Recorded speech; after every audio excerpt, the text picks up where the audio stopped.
ക്രിസ്തുവിൻ്റെ സമാധാനം നിങ്ങളോടുകൂടി ഉണ്ടായിരിക്കട്ടെ.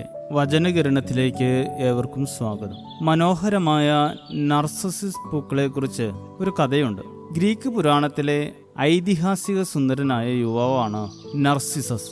സുന്ദരനായ നർസിസിനെ ദേവതയായ ഈക്കോ പ്രണയിച്ചു. എന്നാൽ ഈക്കോയുടെ പ്രണയം കണ്ടെത്താനോ തിരിച്ചറിയാനോ നാർസിസിന് സാധിച്ചില്ല.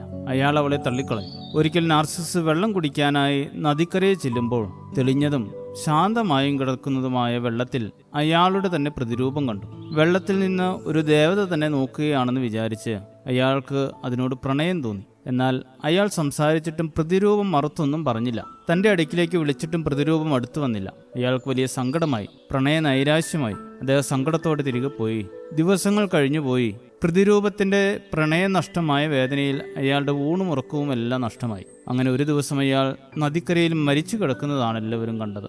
നാർസിസിനെ പ്രണയിച്ചിരുന്ന ദേവതകൾ അദ്ദേഹത്തെ ഒരു വെളുത്ത പുഷ്പമാക്കി മാറ്റി. അതാണ് മനോഹരമായ നർസിസസ് പൂക്കൾ. പണ്ട് കാലങ്ങളിൽ ഈ പൂക്കൾ മരണത്തിന്റെ പ്രതീകമായിരുന്നു. ഇന്ന് മാനസിക വിഭ്രാന്തി ബാധിച്ചവരുടെ പ്രതീകമായാണ് നാർസിസസ് പൂക്കൾ അറിയപ്പെടുന്നത്.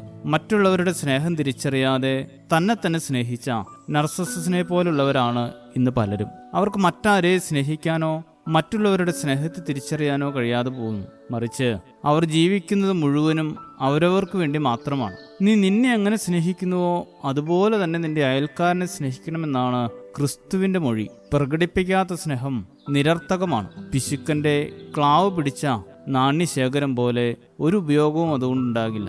ലഭിക്കുന്ന സ്നേഹത്തെ തിരിച്ചറിയാതെ കിട്ടാൻ സാധിക്കാത്ത സ്നേഹത്തിന് പിന്നാലെ ഓടുന്നവരാണെങ്കിൽ ജീവിതം വെറുതെ പാഴാക്കി കളയുന്നവരാണ്.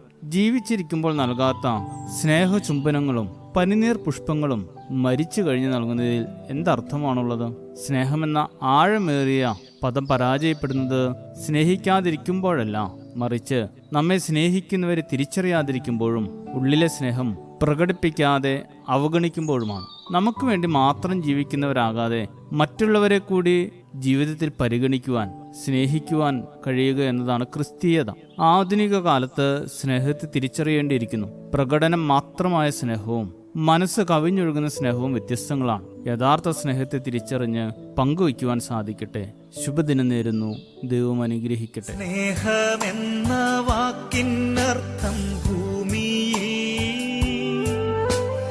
ജീവിതം കൊണ്ടങ്ങു പൂർത്തിയാക്കുമ്പോ സ്നേഹം സഹനമാണെന്നു ഞാൻ അറിയുന്നു.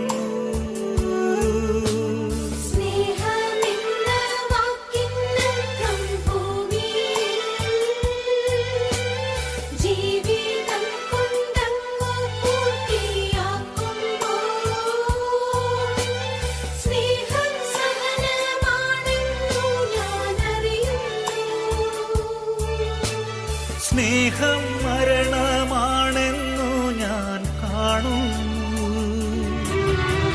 സ്നേഹം ബലിയായി തീരുന്നു, ചങ്കും ചോരയുമേകുന്നു. സ്നേഹം കുരിശിൽ പൂർണ്ണമാകുന്നു. സ്നേഹം കുർബാനയായി മാറുന്നു.